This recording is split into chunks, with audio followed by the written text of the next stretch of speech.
1 and 2 and 3 and 4.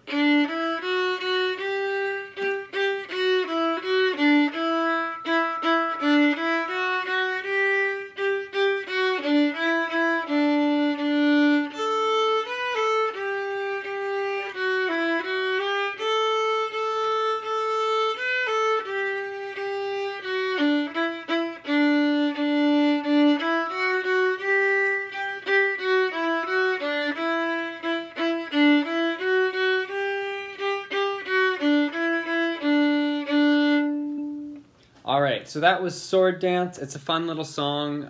It's a folk song with some hooked bowing, some slurs in there to make it a little interesting. And we're just going to do a quick lesson teaching you how to play Sword Dance. And the beauty of technology is if I'm going too fast, you can just rewind, you can play it again, play it slowly, do whatever you need to learn this. So, I'm just going to go through now and kind of outline what the tricky spots are in this piece, and it'll be up to you to go through, practice at your own rate, and then you can go back to the beginning of the video and you can try to play it along with me. So the first thing we're going to notice, we're in D major. It's pretty much D through open A and then adding first finger B, or bass is fourth finger B. That's the whole range, it's those 6 notes, so nothing crazy there. But you see a lot of these hooked rhythms. The one with the dot looks like a smiley face. So you see lots of those. And what that is going to look like is, that's our hooked bowing. That's going to be 2 up bows in a row with space in between. So instead of just doing 2 up bows, you're going to put a space in between it. And so the first thing I like to do before I start this piece is I like to learn that rhythm from the first 3 measures. If you look at the first 3 measures, you see this rhythm.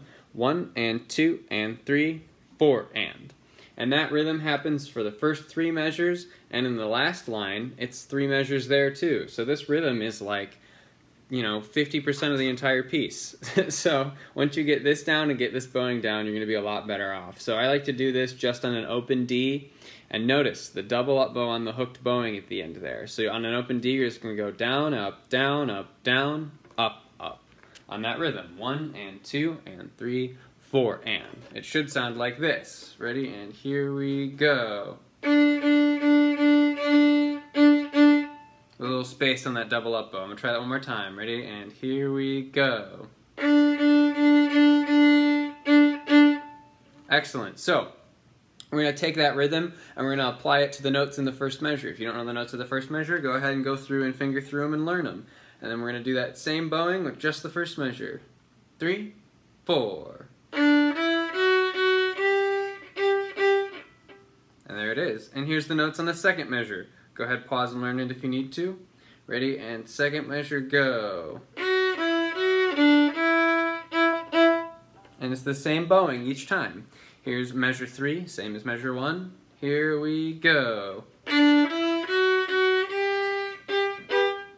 And the last measure has no hooked bowing. It's just a down bow and an up bow on those open Ds. Ready? Last measure, the first line. This is measure 4.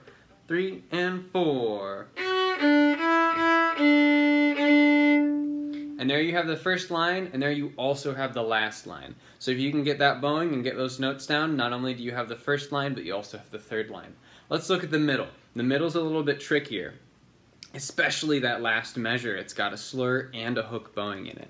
So let's start by looking at those first 3 measures. What's interesting is the first 3 measures actually all have something in common. It's their bowing. If you notice, because of the slurs, you're always down bow on the first beat, up bow on the second beat, down bow on the third beat, and up bow on the fourth beat.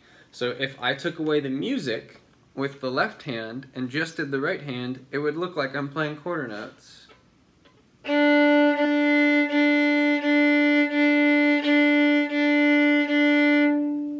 My bow, now when I add the notes in, should look exactly the same.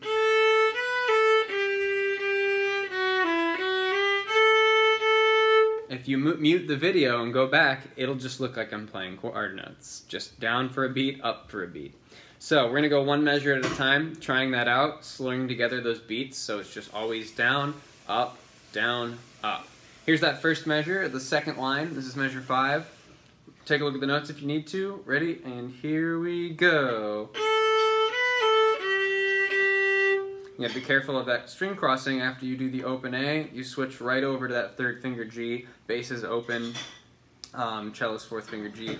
So then we look at the second measure. Again, down, up is our bowing. It's the same as the last measure, but there's added eighth notes in there, which make it a little more challenging. If you want to do just the slurs in 6, you could do that. 3, 4. And try to just get those slurs down. 3, 4. Before you add the rest of the measure in, which is those 2 open A's. So I'm going to do that right now. Here's measure 6, second measure of the second line. All 4 beats this time. 3, 4. Nice. And then measure 3 of that second line is the same as the first one. So here we go. 3, 4. And that takes us to the last measure of the entire piece that we have yet to learn, which is that tricky kind of bowing. And I have it written out here. Notice the first beat is not dotted, so it's not a hooked bowing, it's a slur. So you have 1 beat of slur, and then the second beat there is the hooked bowing, so that you do have to break up and do 2 up bows, so you get that space in the middle, and then you have 2 quarter notes. So the first pair is F sharp to D, and I'm just going to do just beat 1, F sharp to D. Here I go. And then I'm going to do just beat 2, which is the double up bow on E's with space in it. Here I go. And now I'm going to put those 2 things together. So down, up, here I go. So slur, no space in it, and then hooked bowing, space in it. I'm going to try that one more time. 3 and 4. And the last thing in that line is just 2 open D's. Here's the entire second line. I'm going to try that whole second line with all the slurs in it. Ready? And here I go.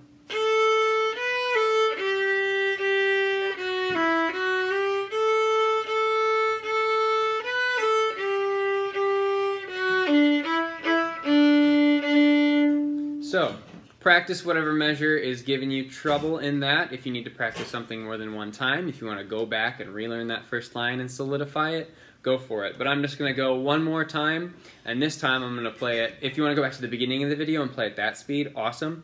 Now I'm going to play it once really slowly, and I'm going to play it once pretty quickly. And you can play with these versions if you want to. So here's the slow version, whole thing at a slower tempo. See if you can get everything on there. 1 and 2 and 3 and 4 and.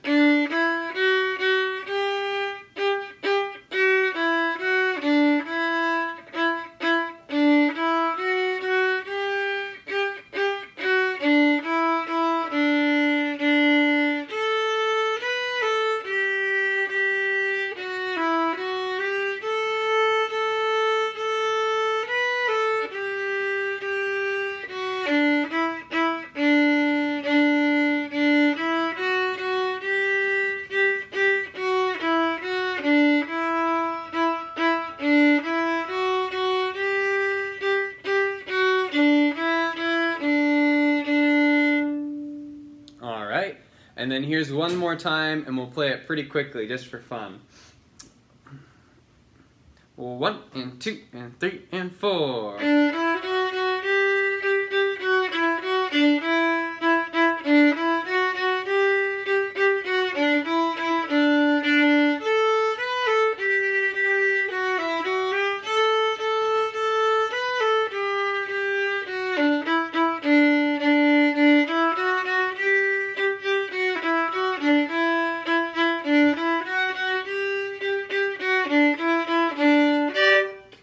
There's a lot of tune there at the end. But let me know if you have any questions about this. Post them on the video, post them on Google Classroom, send me a message, I don't know.